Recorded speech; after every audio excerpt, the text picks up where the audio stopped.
Hello, everyone, and welcome to today's webinar, Transforming Drug Resistance Tuberculosis Detection with Targeted Next-Generation Sequencing, Evidence, Cost Analysis, and Implementation Considerations.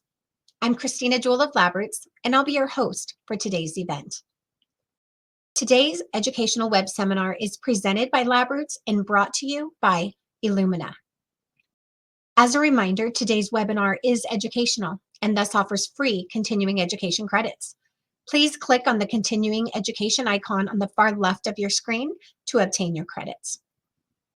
To better understand the unique challenges and opportunities facing those considering TNGS, we invite you to participate in our brief in-webinar survey, which you can find at the bottom of your screen right here underneath the media player.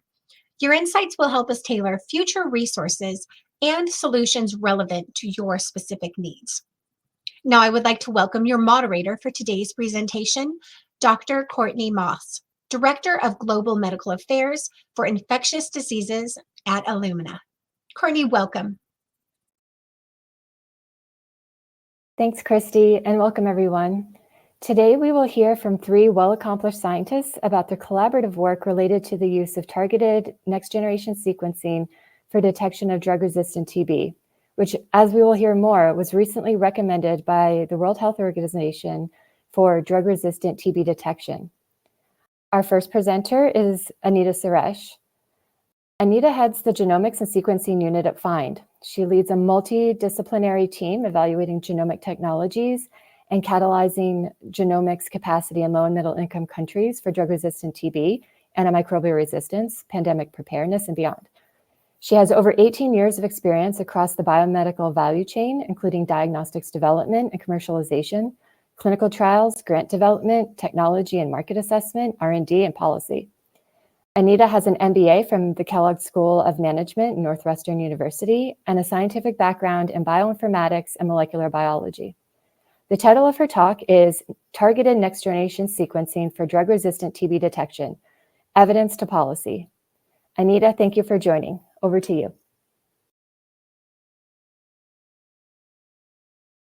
Thank you, Courtney, and thank you to Illumina for the opportunity to present at this webinar.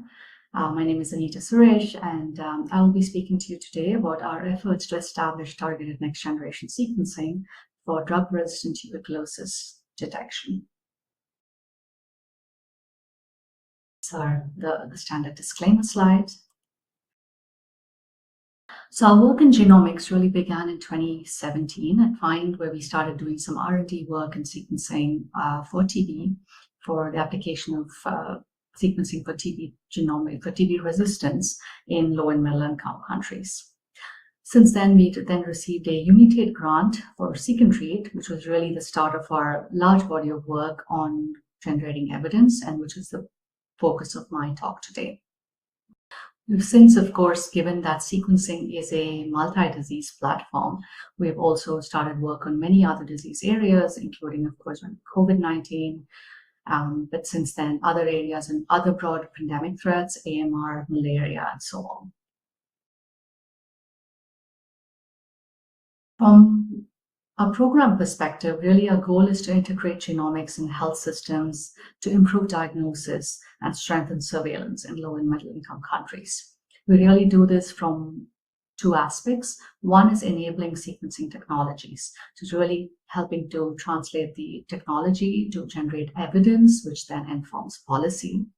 And the second aspect is in terms of catalyzing genomics capacity. So really being able to translate the policy to implementation and access.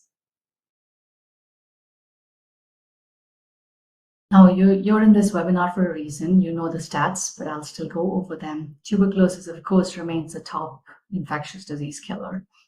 It was, of course, worsened by the pandemic, but essentially over 10 million people fell ill with TB in 2022, and 68% of the world's TB burden is carried just by 8 countries.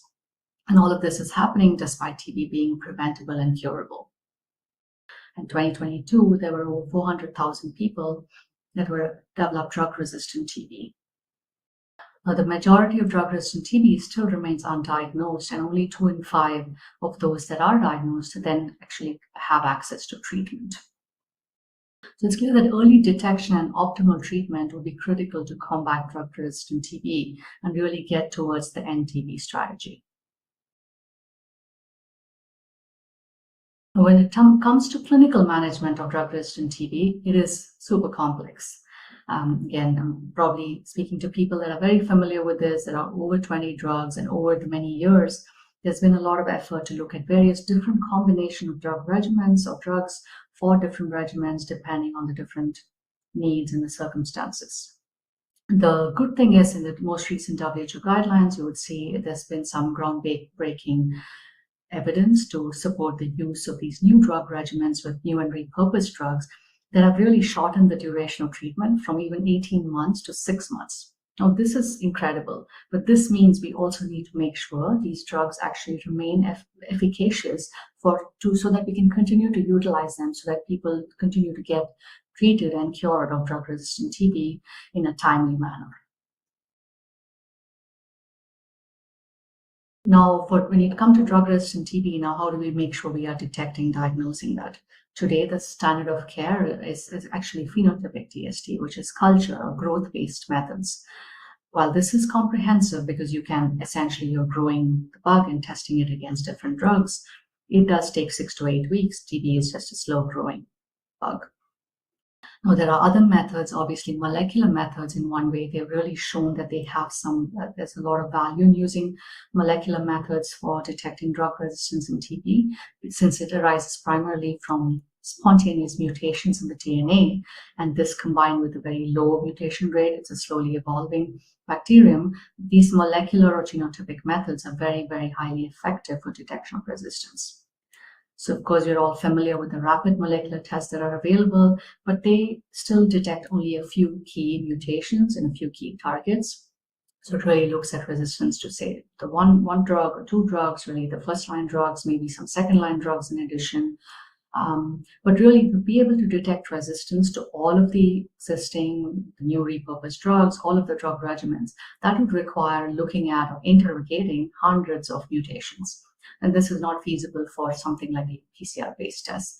And this is what makes something like next-gen sequencing or NGS ideal for comprehensive and rapid drug resistance testing for TB. Now, of course, when I show here whole genome sequencing, now that would be ideal because I can get pretty much all the information I need. Unfortunately, it still requires today a culture step, which adds, again, an additional 2 to 3 weeks, which makes it not very useful for rapid diagnosis and patient care. Hence, targeted sequencing really has that ability that it can hone down, can work directly from clinical samples, from sputum samples in our case, and to allow detection for the targets for almost all of the known drugs that are used against TB today. Therefore, there's a lot, of course, as we said, of the advantages. So really, sequencing, and targeted sequencing specifically, really presents a paradigm shift in the diagnosis of drug-resistant TB from clinical samples. You might ask now then, why isn't this being done widely today? Well, there's still been a number of gaps in both from a technical perspective, but also access perspective, barriers that have really limited its utility and uptake in the past. Now, the Seek and Treat project, as I indicated in the start, it really was designed to address these key barriers to using sequencing for TB care and LMICs. Now, this project is actually led by, funded by United and led by FIND, and in collaboration with WHO and other partners, really initiated with looking at what is the target product profile for sequencing for drug-resistant TB. And really over time, since 2019, the focus has been on 4 different outputs. The first 2 have been really focused on generating the evidence needed to be able to inform WHO policy on the use of sequencing for DRTB diagnosis. But this, of course, has meant then we have been able to do analytical validation, clinical evaluation as part of the output on generating evidence for policy for use. And the second aspect has been on the use of mutation interpretation to understand what these mutations mean, and that fact that you can use these mutations in a way to predict resistance, to predict phenotypic resistance in TB. which has also led to the release of a mutations catalog from WHO. The third and fourth outputs have very much been focused really beyond that. What is beyond policy? As I mentioned, we really work also saying, how do we translate this policy? Our work has been very much about assessing different implementation models and preparing countries for scale. I'll speak to first on the first output, which was on the analytical and clinical evaluation of TNGS. It really comprised of two phases, and the idea was our study really looked at end-to-end sequencing solutions, starting from something that can process a sputum or a sample or a sediment of a sputum sample, going through DNA extraction, the library preparation, sequencing, the data analysis, followed by the reporting of the results. We looked at two different solutions where we generated all of the data. But really the study consisted of two phases, as I said, the phase one being analytical validation, where the goal was to see whether these solutions are reproducible and have accuracy when they call the SNPs or the mutations. And that was very clear that when a SNP is present or when a mutation is present that is associated with resistance, it is called accurately by sequencing solutions. The next phase, of course, was to actually take it to the field. So this was a multi-center diagnostic accuracy study, a clinical evaluation in 3 countries, in India, South Africa, and Georgia. You will hear about the South Africa work from Shahid at a later point, but also beyond the study that they've been doing a lot of good work. In our case, in this study, essentially, we looked at over 750 participants, looked at a sort of confirmed pulmonary TB patients at risk of proven to have DRTB using a composite reference of phenotypic testing as well as whole genome sequencing. And the objective was to assess the diagnostic accuracy for resistance to 13 anti-TB drugs. A word on the catalog, because that is relevant here, because the whole genome sequencing or the reference was really based on what is known about the resistance-associated mutations. So we worked with WHO to essentially generate this, get together a knowledge base that actually puts together all the phenotypic and genotypic data from around the world as much as could be gathered. Now, the first version, which was the one used for the study itself, was published in 2021. It still had data from over 38,000 isolates, across 40 countries. And this is really the idea as a tool to inform, you can imagine, diagnostic developers, but also national TB programs, researchers, clinicians, as a list of truth. Really, what are these high confidence mutations associated with resistance? And since then, we obviously, with the new drugs and new and emerging drugs and the regimens, there was effort to actually generate or gather data or enrich the database for the newer drugs and additional geographies.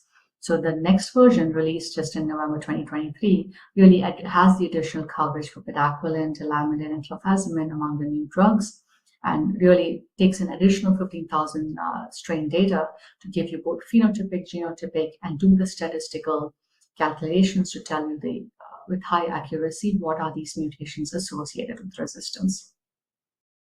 The reason I'm mentioning this there is because this is relevant as you'll see the results from these studies. So the purpose of our performance generation was essentially was to see how these tools perform. So now both the TNG solutions in our study provided accurate and reproducible results from direct clinical samples. Now there were some sequencing failures, but they were very clearly associated in very low bacillary load samples. And this was different for the different solutions, but essentially you're talking about less than 5% drug target failure. For GenoScreen, it was about 1.2% drug target failure. The high accuracy of TNGS solutions, which was very clear from this work at least, which also showed that the mutation list and updating of the mutation list would actually help to improve performance in many of these cases. But we'll see already from the results that GenoScreen had over 95% sensitivity for most of these drugs and over 83% for these additional drugs, with ledazolid being slightly at a lower end. And you'll see other data where there's some gaps in the other, but the main drug still, the other product also met these criteria. So as we said, they improve performance with updated mutation lists. So we did a comparison because there's now a version 2 of the catalog available. How does performance actually improve as more targets are get known, and then they're actually reported on. So if I just draw your attention to this green box here, is essentially to say that there is an improvement. Even when you see the version 1 and the version 2 of the catalog, you will see that the additional data clearly shows that there is sensitivity based on sequence data for linezolid, clofazimine, and bedaquiline that weren't available before. So this is an indication that any tests that cover these targets should be able to get to these, at least the sensitivity and specificity. And over time, as more knowledge, when the knowledge increases and the knowledge base size increases and additional versions of the catalog come along, the idea is to improve these sensitivities so that we're capturing almost all mutations associated with resistance for these drugs. As you can see, for the known drugs that have been known for a while, we pretty much get what you can get with phenotypic the accuracy you can get with sequencing. So that's the same where we want to get to for the other newer drugs. But this is already much better than what we have today, which is no other test that can do this today. Really, the goal for this, as we said, was to generate the evidence to policy on NGS for patient care. And we're very happy to see that the guidelines were issued by WHO. This was based on evidence submitted by us and many other groups that fed into the guidelines development group that was convened to review all of this data with a systematic review and a lot of the GDG grade process analysis. And the idea was essentially those final guidelines that recommended as a class, the class of sequencing for DRTB diagnosis. And really TNGS is recommended rather than culture-based phenotypic DSD in appropriate settings of use.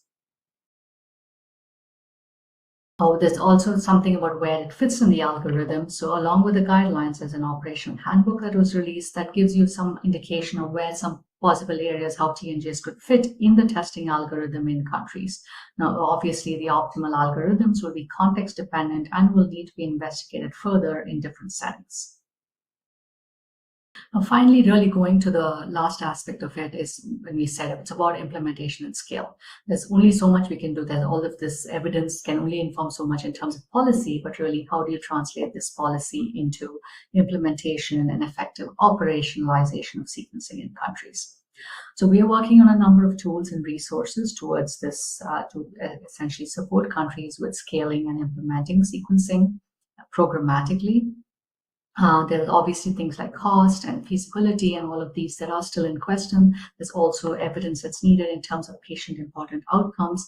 So at least some of this work we are trying to tackle through our project itself, including things like operational guidance, looking at training along with the partners, making sure the products are on global procurement lists, and also cost effectiveness and costing to ensure these products can be, they are effectively able to be used programmatically and sustainable programmatically over time. So there's many other tools, and I'll encourage you to definitely contact us, reach out to us, so on, whenever or to myself, to be able to learn about some of these tools. But most of these, as soon as they're ready, they're published on our website or on the WHO website. That I really want to conclude saying really that TNGS, as we said, marks a paradigm shift in the diagnosis of drug-resistant TB and really addresses a lot of the important gaps, especially given that are now new and repurposed drugs to ensure that it's diagnosis that happens so that every person with TB, with drug-resistant TB, gets access to the right treatment at the right time and is able to actually get treated and cured of TB. I'd like to thank all of you for your time. Thank Illumina, but our work also is made possible essentially by all our donors, our country partners, our various other technical partners, and of course, our sequencing team and the whole of FIND. Thank you very much for your time. Thank you, Anita, for that wonderful presentation and all the work that you've done to help advance the use of NGS from evidence to policy and the work you outlined for the scale-up. A lot of great work highlighting the utility of TNGS or targeted NGS.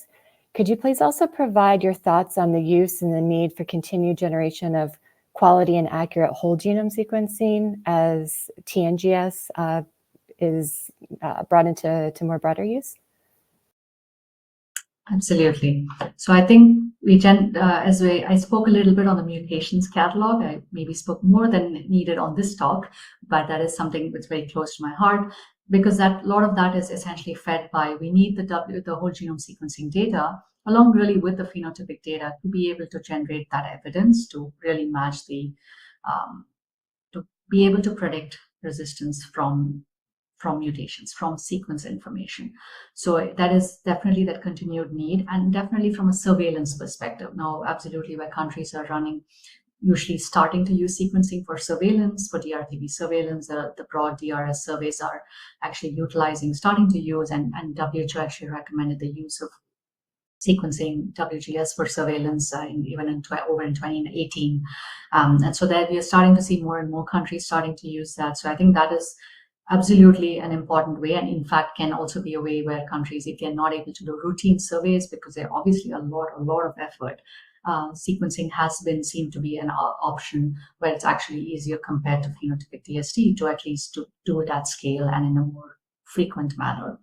So both from that perspective of the surveillance data to be able to understand the trends and resistance patterns emerging in different geographies and in different settings, but also from a point of view of enhancing the overall knowledge base for TB, so that we are then able to design better, not just targeted sequencing, but better molecular tests to be able to then rapidly be able to do the diagnosis closer and closer to the primary settings.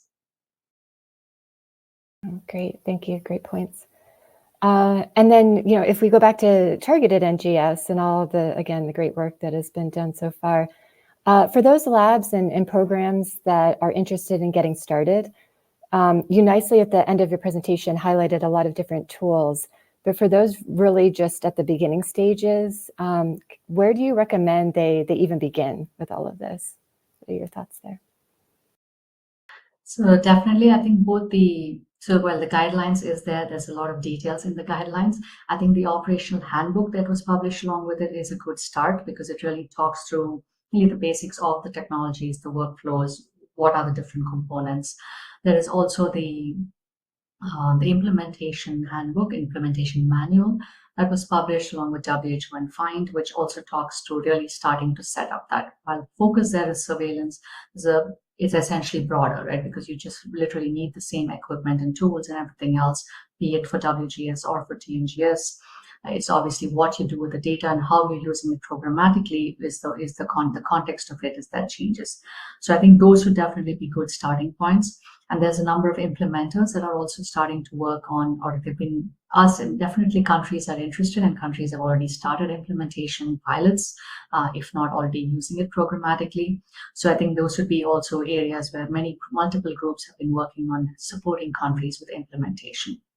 So there's something also as FIND, we'd be happy if people want to reach out to us to at least get started on talking what are the different options and so on. For example, the costing tool that we're working on, we already have a genomics costing tool out along with WHO on the WHO website. While that wasn't focused on TB, we are now customizing it for TB. But that is also a good place, even for labs that are new to sequencing, to be able to say what are the different components, what are the different elements needed, because there's equipment, there's reagents, there's consumables, for them to know all of those elements and how many of each you need if you have an idea of the number of samples that you have on a weekly or monthly basis. So that's another more practical starting tool that also countries could utilize. I could go on, but I think more to say that there are a number of these, and we'll be happy to help with any very specific questions on this. Yeah, that's great. Thank you so much. And thank you again for your great presentation. Thank you very much. Our next speaker is Dr. Alice Swerling. Alice is an infectious disease epidemiologist and health economist. She's an associate professor in the School of Epidemiology and Public Health at the University of Ottawa, and an investigator with the McGill International TB Center. Her main areas of expertise and interest currently involve cost-effectiveness analyses to guide thoughtful implementation of novel diagnostics for TB, community-wide screening approaches, and new tools and treatment regimens for TB to guide thoughtful implementation for TB programs both globally and in the Canadian Arctic. The title of her talk is Economic Analysis of Targeted Next-Generation Sequencing for Diagnosis of Drug-Resistant TB. Alice, thank you for joining us. Over to you. Thank you very much for having me, and it's a pleasure to get a chance to present and talk about this work. So this, as I mentioned, this work was conducted in preparation for a WHO Guideline Development Group meeting last May. And we have conducted several pieces of work around literature reviews and a costing analysis, which I will show subsequently. Before I begin, I just want to share this disclaimer, and then I'll jump right in. So we did 3 parts of work. The first is 2 literature reviews. So one being a systematic literature review, and then second being a scoping review, which I'll share the key takeaways with you. Second part of this work was a costing analysis, and as you've just heard from Anita, we used data from the FIND study to inform this, as well as some additional sources speaking to laboratories who are implementing TNGS. And then finally, we performed a cost effectiveness modeling exercise to try and understand and provide more evidence around cost effectiveness in this space. So just briefly, as I mentioned, we did a couple of different literature reviews, recognizing that there was limited evidence in terms of understanding the economics and economic impact of targeted next generation sequencing. We conducted a systematic review looking at the cost and cost effectiveness of targeted next generation sequencing, and also expanded this to whole genome sequencing, so that, recognizing there may be limited data here and feeling that we could extrapolate some of data that we've learned from the whole genome sequencing experience. And then second, we did a scoping review where we actually expanded this further to look at economic data from the diagnosis of comparable infectious agents around targeted sequencing and whole genome sequencing that had been done with other pathogens. So just briefly, the key takeaways. So what did we learn from these literature reviews? We did identify 10 studies, including 1 budget impact assessment, 1 bottom-up microcosting study, and no cost effectiveness analyses from the systematic review, at least around tuberculosis. And for both the TNGS and whole genome sequencing studies that we found, the greatest costs were associated with the sequencing step itself. So reagents and consumables. When we expanded this to the scoping review, we had a lot of similar findings, and likewise the sequencing step, in particular the sequencers themselves, were the most significant capital cost.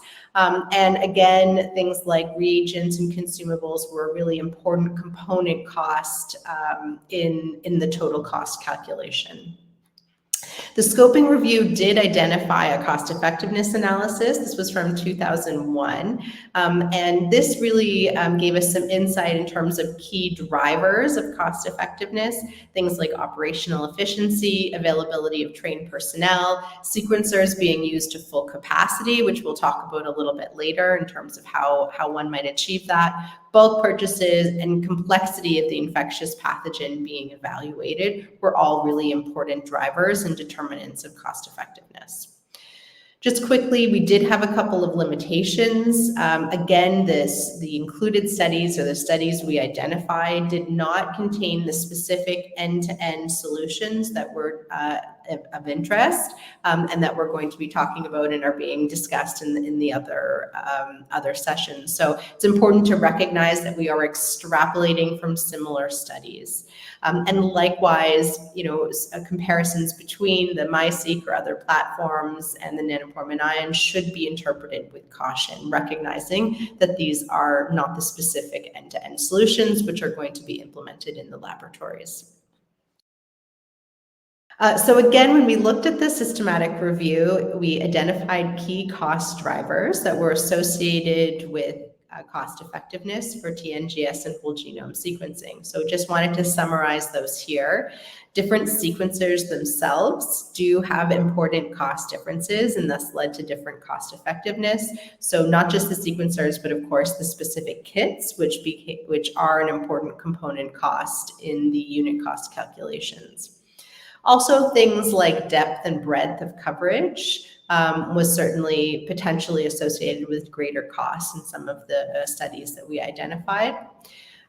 Inefficiencies in initial sample runs. So if samples needed to be run multiple times. That could certainly lead to increased costs. And then finally, economies of scale via batching and or multiplexing. So this again goes to talk about the utilizing the equipment and the consumables in the most efficient way possible. Certainly lower sample volumes and less batching or cross-batching per run could be associated with greater cost per sample. And we investigated that later in our cost effectiveness analysis as well.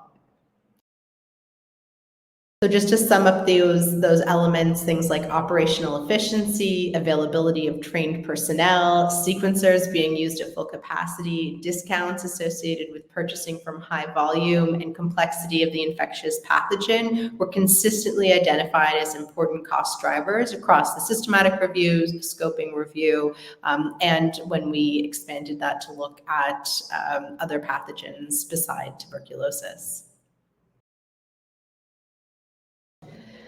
We also conducted a costing analysis of a targeted next generation sequencing where we tried to understand the unit test cost per sample across the 3 studies or 3 sites where the FIND trial was implemented. And so we worked with a FIND team as well as other laboratories within these countries and to try and understand those costs.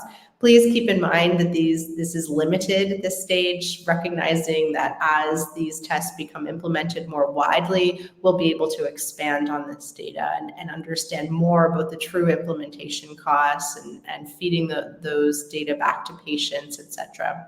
But we did have these findings of about 197 per sample in South Africa, 159 in India, and 166 in Georgia. And these are all presented in 2023 USD. The findings were consistent with what we identified in the literature review. Again, things like sequencing and consumables, reagents, and the kits represented the largest component costs.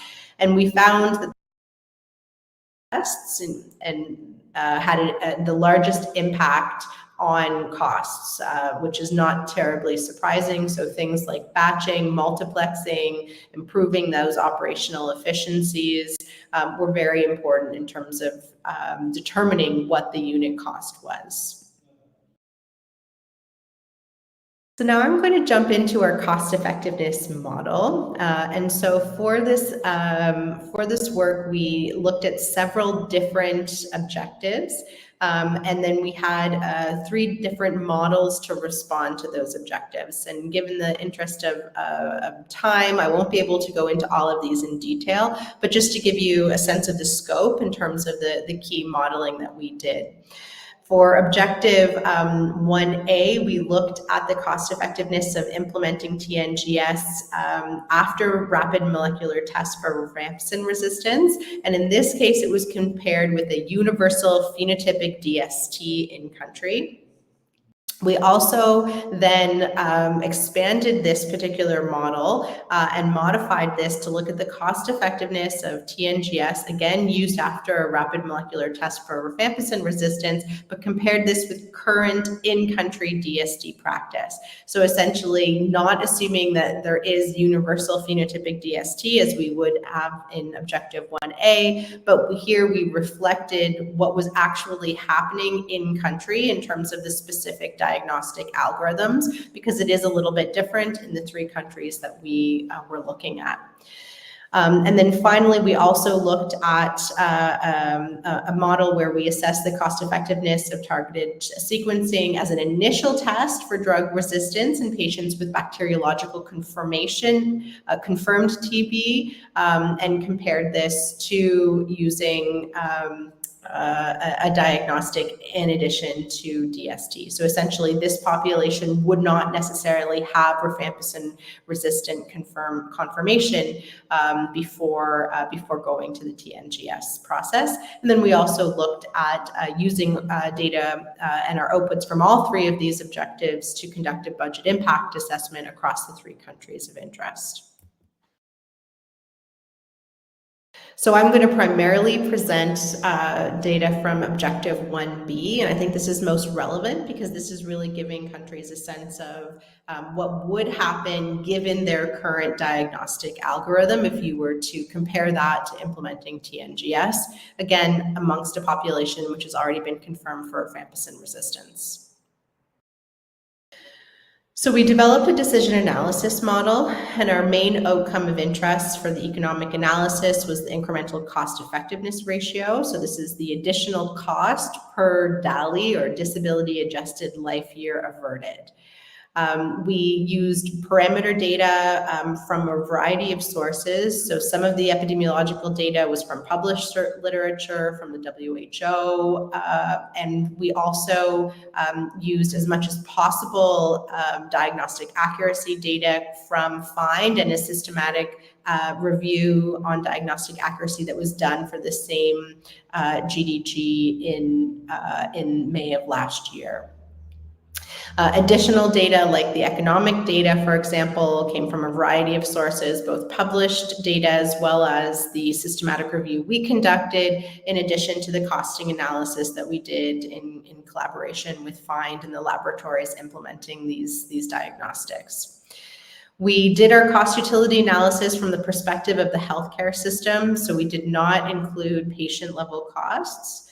And then we also did a probabilistic sensitivity analysis using Monte Carlo sampling, so 10,000 samples, whereas each sample would pull parameters from a range of distributions across all the parameters to generate 95% uncertainty ranges and to really account for that stochasticity or uncertainty in key parameters. So what you see at the bottom of the slide here are the diagnostic algorithms that were shared with us from South Africa, India, and Georgia. And so you can see, I won't go into the specific detail here, but essentially each country had a very different diagnostic algorithm to detect drug sensitivity profiles after rifampicin resistance was confirmed. So for example, in India, there's the utilization of LPAs, in South Africa, the XDR expert cartridge. Really each country had a slightly different approach, and this was the comparator in this objective for cost effectiveness assessment. So here are our main results from this objective, looking at the cost effectiveness of targeted sequencing compared with in-country DST practice, again, amongst individuals with a rifampicin resistance confirmation. So what you can see in South Africa, there is a gain in health effectiveness. So DALYs are bad, so you want to avert DALYs. So a smaller DALY number shows a benefit in terms of health effectiveness. So you can see here, there is an increase in cost in South Africa, but a gain in health effectiveness, which results in an ISO, or an incremental cost effectiveness ratio, of around $15,000. Additionally, needs to be spent to avert one DALY.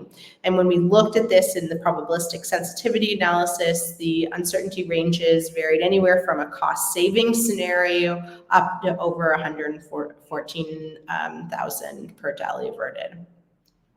In Georgia, very similar findings, again, a gain in health effectiveness, but also a gain or an increase in terms of the cost expenditures, and the cost effectiveness ratio was around 18,000, again, ranging in some probabilistic scenarios from cost saving up towards 150 or 160,000 per DALY averted. Finally, in India, this was a little bit different because, again, as I mentioned, they're using LPA as part of their diagnostic algorithm. So in this case, again, there was a gain in terms of health effectiveness, or a reduction in DALYs, more DALYs averted, but we also saw a reduction in cost. So in this scenario where the cost actually is improved and your health gain is improved, we would consider this to have dominated. So the TNGS actually dominates the LPA and PDST, or the comparator, in this scenario. Now, although that was our main finding, it should be noted that some of the probabilistic scenarios did show ISRs up to 60,000. So there's still a range reflecting the uncertainty in some of the key parameters. So just to summarize, using a willingness to pay threshold of around 21,000, which is what was typically used in South Africa, this was determined to be cost effective. Unfortunately, using the typical cost effectiveness threshold of around 15,000, it was determined not to be cost effective in Georgia, although, you know, that selection of a willingness to pay threshold certainly could be debated. And then finally, in India, because we saw the domination of both improvement in cost and a reduction or gain in health effectiveness, we would consider this to be a situation where TNGS or the sequencing actually dominates the comparator. So we also considered some key one-way sensitivity analyses and scenario analyses to try and understand how the cost effectiveness would be impacted by key parameters.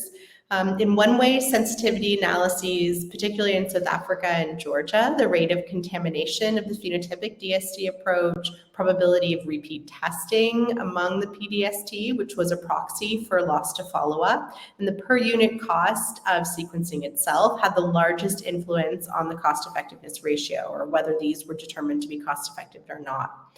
In India, conversely, because of the importance of the specific LPA costs, things like the LPA cost itself, targeted sequencing, and the phenotypic DST were more influential on the model results. So the key drivers of cost effectiveness really included this rate of contamination of the phenotypic DST, therefore the probability of repeat testing amongst the PDST, which was in our analysis a proxy for loss to follow-up, and the per unit cost of the sequencing. Reduced loss to follow-up for TNGS did lead to improved cost effectiveness in our analysis, but we really had very limited data around this parameter. So, you know, what level of improvement in terms of loss to follow-up, what level in terms of closing that gap in terms of turnaround time to get patients on the appropriate treatment earlier is actually going to happen. So more data is needed in this area. We did assume that decreased turnaround time likely decreases the loss to follow-up. And therefore, turnaround time is also impacted by things like test placement, which is impacted by test volume and cost. So these are really important elements to explore further in implementation studies moving once these things actually hit the ground and are moving into programmatic settings. Things like cross-batching may reduce unit test costs and improve turnaround time, particularly if the testing volume is low. Batching may reduce unit test costs, but could also increase turnaround time and involving or introducing more delay in terms of getting individuals on treatment faster because they're waiting for adequate numbers of samples to ensure that batching or that test volume. So this could actually lead to increasing loss to follow-up and increased morbidity. So a lot of questions there still need to be answered and will certainly have important repercussions and implications for the cost effectiveness analysis. So just to summarize the main findings of our the other objective that we looked at when we compared this to universal phenotypic DST. Phenotypic DST did dominate the TNGS. So in these cases, when you had a universal phenotypic DST working well in country, TNGS was more expensive and led to fewer health gains compared to universal phenotypic DST. In a country where universal PDST is well established without prohibitively high rates of loss to follow-up, TNGS will be less likely to be cost effective. Now, it's important to note that this analysis was done before the new catalog was introduced in the fall of 2023. And so as the diagnostic accuracy of these approaches improve, this will also improve moving forward. But I think it's an important caveat to mention and be aware of.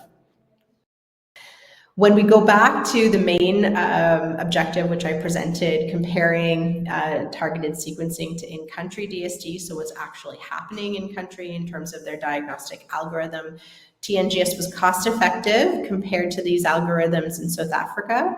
And so in those cases where they're using things like expert XDR and phenotypic DST, but it was not cost effective according to the given cost effectiveness threshold or willingness to pay threshold in Georgia, again, compared to a diagnostic algorithm using expert XDR and phenotypic DST. Conversely, in India, where they're using LPA and phenotypic DST, TNGS dominated. So it resulted in fewer costs and more health gains. So it really does depend on what countries are currently using and what the current approach is. In countries where universal DST of new and repurposed drugs are not done routinely are going to benefit more from TNGS implementation. And countries with more comprehensive, expensive existing DST algorithms like Lyme probe assays are more likely to find TNGS cost effective.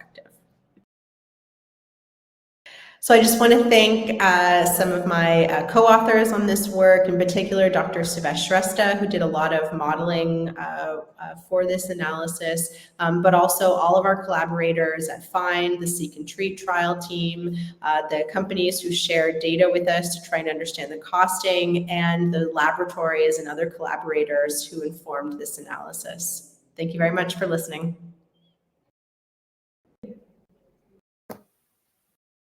Great. Thank you so much for that fantastic presentation and walking us all through a lot of analyses that you did. So thank you so much. I guess we have time for one question. So I'm just wondering, were analyses on preventing disease transmission and emergence of drug resistance, was that type of analysis possible during this, or is that possible overall? Just your thoughts, please. So that's a great question. I think understanding the transmission dynamics and particularly the emergence of drug resistance and how sequencing can help avert that in different countries is really important. So in the analysis we did not incorporate transmission effects, but that's certainly the next step. And I know there are some other groups that we've been in discussion with to try and understand how that can be incorporated and how a transmission model could be integrated into a cost effectiveness model as well. So that's definitely an important element that needs to be looked at a very much a country level. Okay, great, thank you. Our third speaker is Dr. Shahid Vali Omar. Dr. Omar is a medical scientist with a research focus on Mycobacterium tuberculosis with over 15 years experience. He's currently serving as the head of the Center for Tuberculosis at the National Institute for Communicable Diseases, a division of the National Health Laboratory Service in South Africa. Further, he oversees operations encompassing the national and WHO supranational TB reference laboratories. He has been instrumental in advancing diagnostic evaluations and laboratory interpretive criteria for drug resistance determination. His current research focus is directed to improving national surveillance methodologies through the adept application of next-generation sequencing techniques. His contributions transcend laboratory confines as he actively shapes national and global policy guidance pertaining to tuberculosis management. His direction has facilitated the seamless implementation of cutting-edge TB diagnostics into the routine laboratory, thereby strengthening standard practices and augmenting the efficacy of tuberculosis control measures. The title of his talk is Implementing Targeted Next-Generation Sequencing in South Africa, Considerations and Plans. Shahid, thank you for joining us. We look forward to your talk. Over to you. Thank you, Courtney, for the introduction.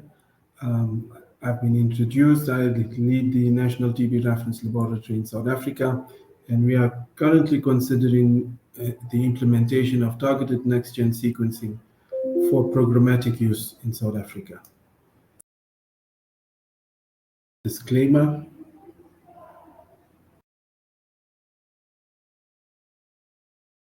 So I just want to give a bit of context on South Africa's journey with next-generation sequencing, and not only to targeted next-gen sequencing, but overall whole genome sequencing. Our journey started over a decade ago in 2013, where we've been doing the National TB Drug Resistance Survey, and we've been looking at whole genome sequencing as an alternate for for assessing the prevalence of drug resistance in the country. And we were given a target of doing 2 provinces in the country, completing whole genome sequencing on the, and delivering a report to the TB Alliance for evaluation and the World Health Organization. And it was really successful.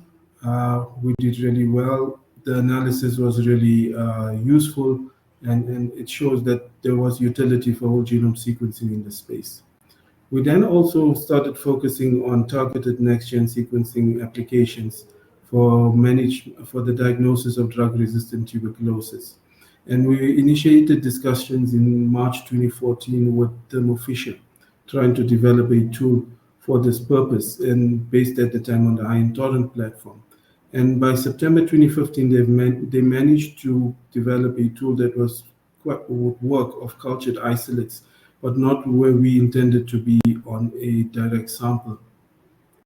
We then also started pursuing other companies who had an interest in targeted next-gen sequencing for tuberculosis.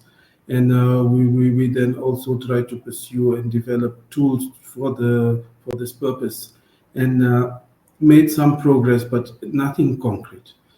In June 2019, we were then funded by the CDC to evaluate targeted next-gen sequencing as an alternate to phenotypic DST and use for genotypic DST. What we found in that study was a 70% success rate in smear negative samples, which was really, really promising. And however, we didn't use the tool at the time as per protocol, but deviated slightly. But we got really encouraging results, and there was the start of our real focus on this tool for for phenotypic DST. We then were approached by FIND, as Anita has pointed out, that we were one of the sites, and we were part of the Seek and Treat TNGS evaluation. So all these things started working out well and following a good flow for us as a country. And our participation was really valuable and also supported the overall findings from the Seek and Treat study. And in addition, in parallel, we were also running some additional work with the University of Bern, also trying to develop a targeted next-gen sequencing tool, and also currently still have an ongoing partnership with the TB Idea Network, also looking at targeted next-gen sequencing in a clinical evaluation. And this is currently ongoing, and the tool we're using is Nanopore. So why is South Africa interested in targeted next-gen sequencing? So we know that phenotypic drug susceptibility methods are not always as efficient as we'd like them to be. And South Africa is facing a new need. And this is we require a rapid technology to support laboratory guidance for the BPAL regimen. Because this regimen is not only WHO recommended, but also has reduced time. So generally, we were teaching patients over 9 to 18-month period. The BPAL regimen will allow patients who have drug-resistant TB to be treated within 6 months, and this is promising. But as promising as it is, South Africa is aware that there's risk of bedaquiline resistance. So this is one of the key drivers for why we're looking at this option for programmatic use, is for the early detection of bedaquiline resistance. And this tool offers promise because it's direct sequencing from samples. It will reduce the need for cultures and phenotypic DST, which has an extremely long turnaround time in our country. We're currently looking at a median time of 54 days to a result for bedaquiline. And it's not so much because of the workload, but just the pure methodology that is involved in phenotypic DST testing. Having this result upfront would allow us to give the patient the correct and appropriate treatment management, because should we miss this early on, we potentially at risk of seeing emergence of drug resistance to other drugs which are form part of the BPAL regimen, and because of a weakened regimen. So we're trying to avert this situation. And clearly, as Alice has pointed out in the previous presentation, there is a cost benefit. They're showing that this is an effective option, and a cost-efficient option compared to our traditional phenotypic testing. So we are aware of the WHO recommendations. Anita has pointed them out, has elaborated on them. So we know that in parallel with the technology being developed for targeted next-gen sequencing, there was a lot of work in the background trying to develop the catalog of mutations to support a next-generation sequencing tool for drug resistance detection. And what we see now in the recently released WHO guidance is that this tool performs really well for fluoroquinolones. And if we look at bedaquiline, linezolid, we're getting sensitivities up to 70%. And what is really interesting, if we extract the South African specific data from the Seek and Treat study, we actually find that we get a sensitivity of 100% for bedaquiline, which is really encouraging within our environment, our context. So we are aware that we have an emerging bedaquiline resistance problem nationally. So based on our local surveillance data, we've been seeing a creep in the resistance prevalence across the country. And to address this, we have immediately incorporated this into our post-COVID national TB recovery plan under Pillar 2 to find and link. So what we actually, as part of our national recovery plan, one of the plans is to avert the bigger crisis with bedaquiline resistance. And one of the areas in which we hope to strengthen this and to support our fight against an increased resistance is the introduction of targeted next-gen sequencing, starting with the most affected areas in the country. So how do we plan to do this? So South Africa is a really strong diagnostic algorithm for tuberculosis. It's national, so there's standardization across the country. We planned, so in South Africa, it is important to note that every person that is presumed to have tuberculosis is investigated with a TB NOT. So this is the WHO recommendation, and everyone has a TB NOT offered to them. And currently, previously we have been dependent on a single technology, which generally gave us results for ampersand resistance. And now we've diversified the platforms in use, which will also be able to give us more information. So we'll also be able to pick up isoniazid resistance up front. And that will be, the coverage will be approximately 85% of the country.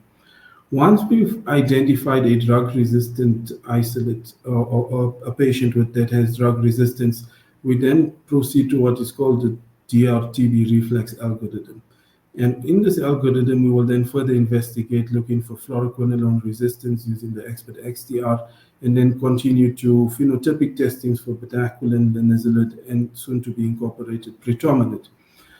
So I've mentioned the turnaround times in terms of our PDST, and this is a way where you see the red circle is ideally where we aim to incorporate targeted next-gen sequencing into our national algorithm.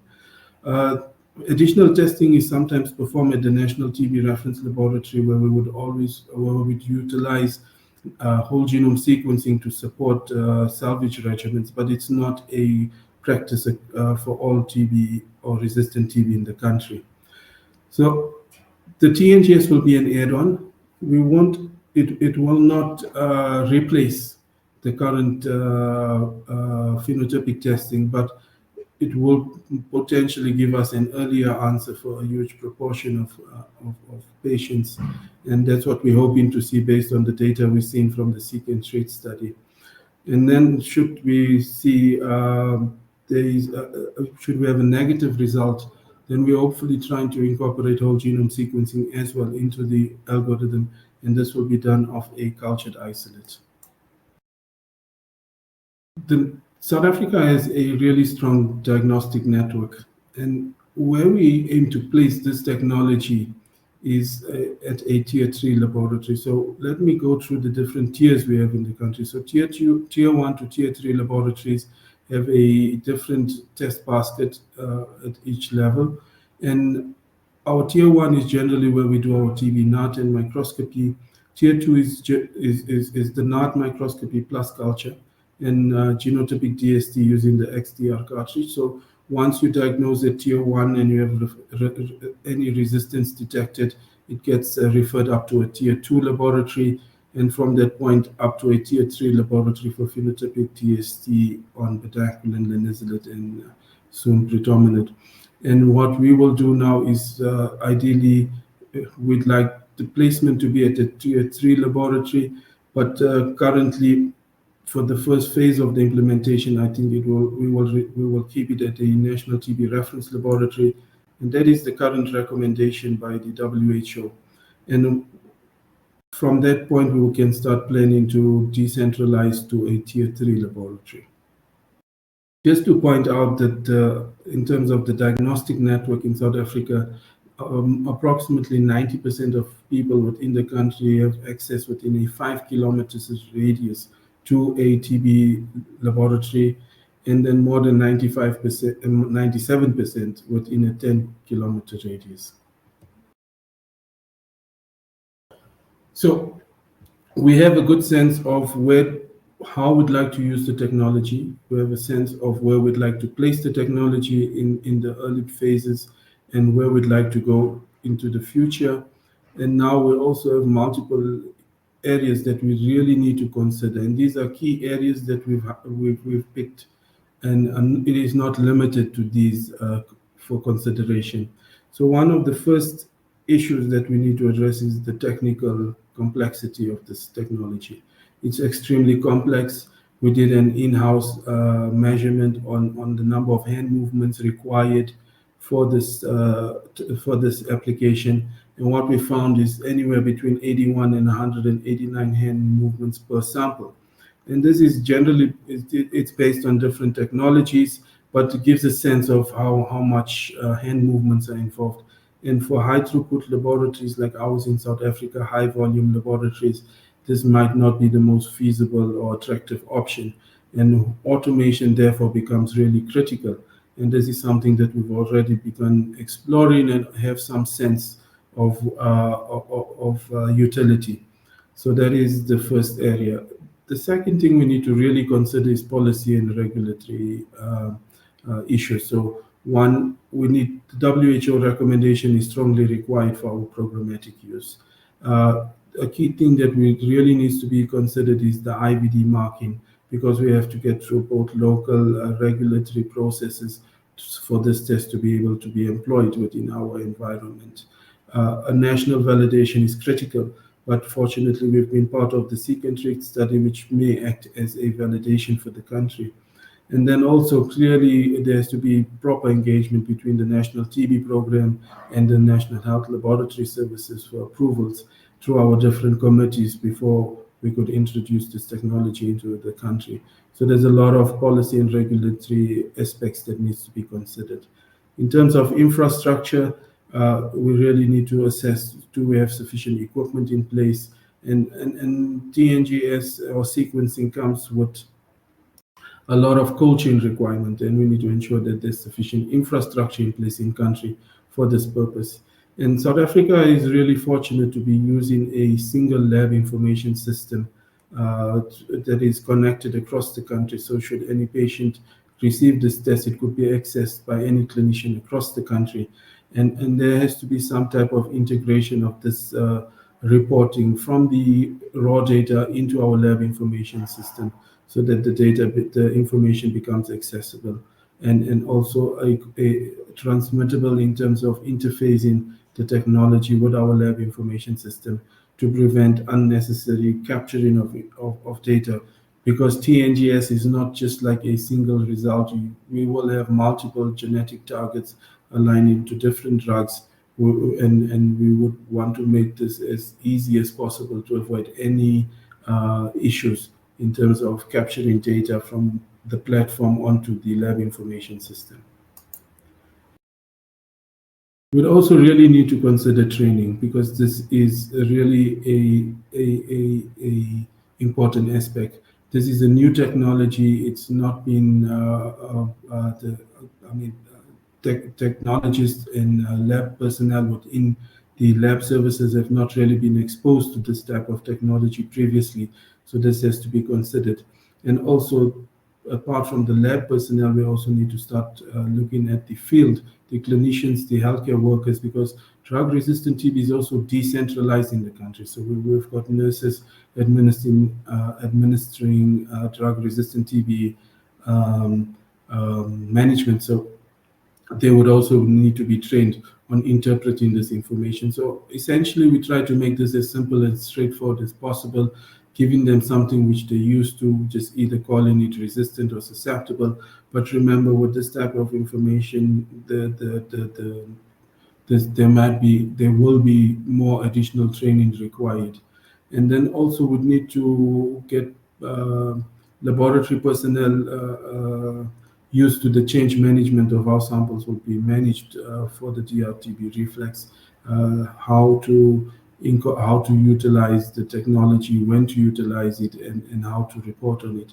And that's going to really need an upskill in terms of laboratory staff should we come to the later phases we would like to decentralize the technology.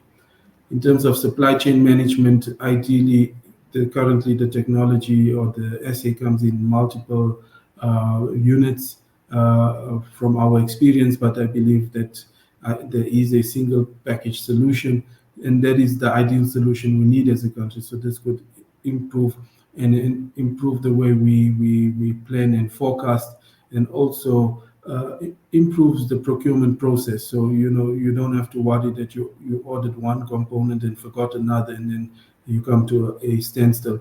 So a packaged solution from the start to the end would be ideal and useful for high throughput laboratories such as ours. In terms of the cost assessment, Alice has spent a lot of time on it. I mean, the early information shows there's cost benefit, but we really need to do an intense exercise to understand how big the benefit would be, because we also getting patients onto the correct treatment regimen early on would also mean a lot less transmission going forward, as well as improvement in patient outcomes at the end of the investigation. And this is point 7, important patient outcomes have not yet been measured for this intervention previously. So a lot of work still needs to be done in this space, and hopefully some of the work we do as a country would address that issue, and the investigation needs to be continued. So this is just an overview of exactly what goes into an implementation plan. So it is not a straightforward thing. South Africa is used to implementing new technologies all the time, and of course it all differs based on the technology, the application. But just give you a sense of the number of items that need to be checked off before we could actually implement such a technology. So it's a long, tedious task, but it's not tedious at all if at the end of it a patient is going to benefit. We can get patients to be managed precisely. We can get a reduction in ongoing transmission, and also we can circumvent the acquisition or the emergence of new drug resistance. I mean, our arsenal is limited. We don't want to lose anything more than we have to date. So hopefully, by employing this type of technology, this type of assay, we could avert a lot of issues that we currently facing as a country. And in conclusion, like I said, it's a tedious task, but where there is a will, there is a means. So no matter what, this is a direction the country sees would be the optimal solution for our current situation, where we see that patients would benefit from most. And this is where we see ourselves going to in the future. And this is mainly driven by a strong national TB program and lab services that's continuously looking at ways to optimize diagnostic efficiencies and support clinical management, because at the end we want to reach the global targets to end tuberculosis. Thank you for your attention, and now we can do questions. Thank you, Shahid, for that great overview of all the fantastic work you're doing, that you have done and currently doing to implement NGS in South Africa. I think we have time for one question. And so, and within the overview, you highlighted the need for training.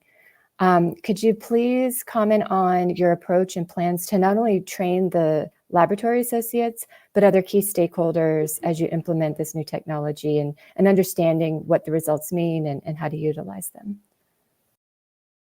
Certainly, Courtney. So implementation of next generation sequencing as a diagnostic tool involves not just training laboratory personnel, but also educating other key stakeholders to ensure the smooth adoption and effective utilization of the technology. We will consider training in a several-pronged approach.